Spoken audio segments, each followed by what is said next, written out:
that created the law of Social Health Authority Act and Social Health Insurance. And in the transition clause, what you are doing, you are making NHIF redundant. So at that stage, you should have asked, why are we transiting? But because I have to answer questions before the House, I have to do it. Yes, I have to do it. But now that I am on this side, I think Honorable Jende should have, Senator Jende should have asked this question when we were passing the bill, and now which is an act. But Social Health Insurance Act repealed the National Health Insurance Fund. And with the repeal, all the obligation and assets of NHIF were moved to Social Health Authority, as provided for in the Social Health Insurance Act.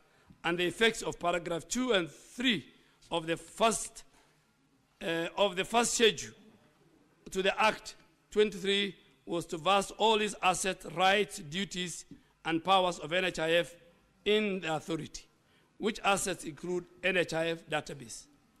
So therefore, Honorable Speaker, to ensure that timely and seamless access to health benefits of the beneficiaries of the defunct NHIF, the authority mandated through a legal notice number 147, published on 20th September 2024, for the transition of members of the National Health Insurance Fund, including our honorable members here, under the repealed NHIF Act, they all transited to Social Health Insurance Fund upon verification of their data by the authority using existing relevant database.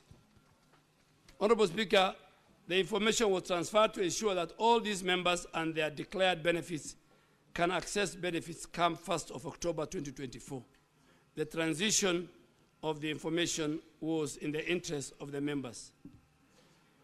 Secondly, Honorable Speaker, Section 28(2) of the Data Protection Act provides that data may be collected indirectly from the data subject, where collections from another source could not be prejudiced in the interest of the data subject, where the collection data from another source is necessary.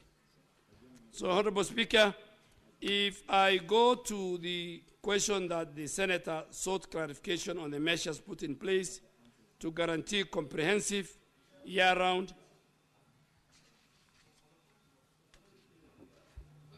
CS, have you concluded with the two questions by agenda? No. Because of time, I would prefer that you move a little bit faster. Honorable because we already Speaker, have the responses. Honorable Speaker, you know the Senate. And also, yes, I was actually having difficulty to follow your response because we don't have that additional information you're giving. Honorable Speaker, this document I photocopied, I have signed, and I have given to the House, to the relevant House, to the Senate, and some members have. Cabinet Secretary, I'm being informed. Cabinet Secretary, order, senators, order. Cabinet Secretary. I can leave this also with the House. Cabinet Secretary, I'm being informed that you actually signed this response that you have.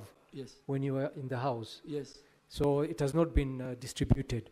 So what we'll do is we will stop where your response is, that the copy we have, and go to the supplementaries, and maybe that issue will come up. Honorable Speaker. Honorable Senators. Honorable Speaker, for your guidance, and I abide by your ruling, the House has 3 different methods. The House can call me to a committee. The House can tell me to send a written statement to the clerk. And the House can tell me to come to the plenary. And now I've been told to come to the plenary, and it will be very unfair if you cut me short. And I'm not only talking to the senators, I am talking to the people of Kenya through you. If you allow me to finish the question, and then maybe I take the supplementary. I don't know whether the Senate is in a hurry, but me, I'm not in a hurry. Cabinet Secretary, we are not in a hurry. Yes. We are just running out of time. So, and there are 2 more questions for you to reply to. I can take the next 2, and then I can give. Yes, and then because I have covered a lot of the questions of Honorable Senator for Kisumu.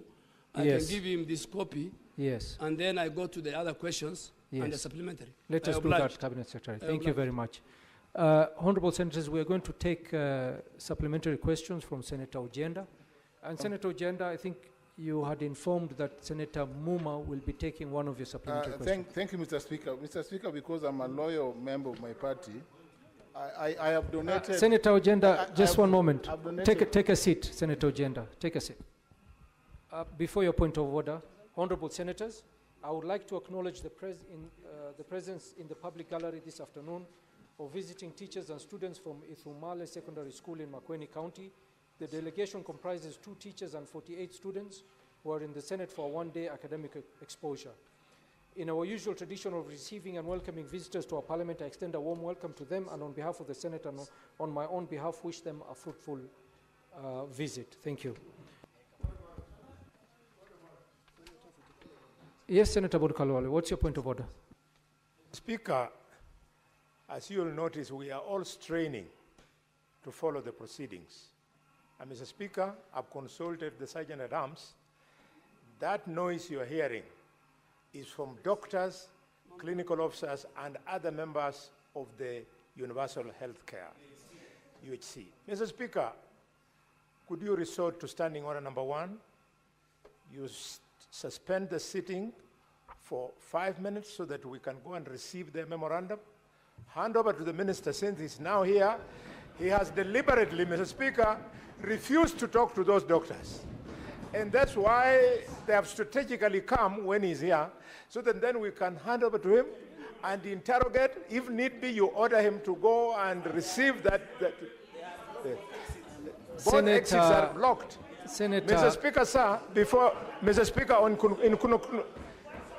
Mr. Speaker, in conclusion. Order, Senators, let's listen in silence. Mr. Speaker, in conclusion, you recall on the 25th of June, that is how the National Assembly continued ignoring. As people pushed, they were continuing to vote. Let us respond to the public, hear them out, so that for the first time, we capture the minister for these members of staff who have found it impossible to get in. Order, Senators, order. Order, Senators, we are running out of time. Senator Boni Kalwale, although you're raising a valid point, we are not voting on any matter today. You can ask your staff at your office to go and receive the memorandum, or you can go receive the memorandum and come and put the question to the CS here. So Senator, yes, Majority Leader, what's your point of order? For 10 seconds, on issue of procedure, Mr. Speaker, yesterday at SBC, we passed an agreement that whenever we are handling this session and we are pressed for time, we give priority first to members that initially drafted questions before supplementary questions. I wanted to request, given how much time is spent, that you kindly bear with us. Even previously with the other ministers, that's what the speakers, the substantive speaker did, that you allow the 2 members who had questions to finish their questions. The minister responds. If there is time left, Mr. Speaker, I would humbly plead that we do supplementary questions. And also, Mr. Speaker, I don't know who shared out my number, but I have more than 1,000 messages from UHC staff who want specific answers from the minister. It will be unfair if he leaves the House today before addressing himself on these issues of UHC. So I plead for your indulgence. Thank you. Thank you. No point of orders.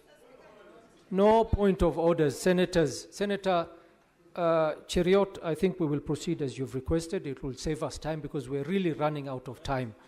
And I wish we would stop all these point of orders so that we can manage our time properly. So, Senator Ojenda, we are going to proceed to the next 2 questions, and then we'll take supplementary questions, all of them at the end.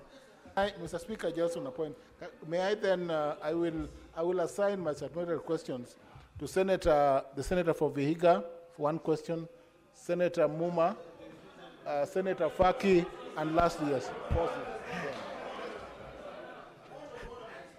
Senator Eddy, it's okay. Senator Sifuna, please ask your question. Mr. Speaker.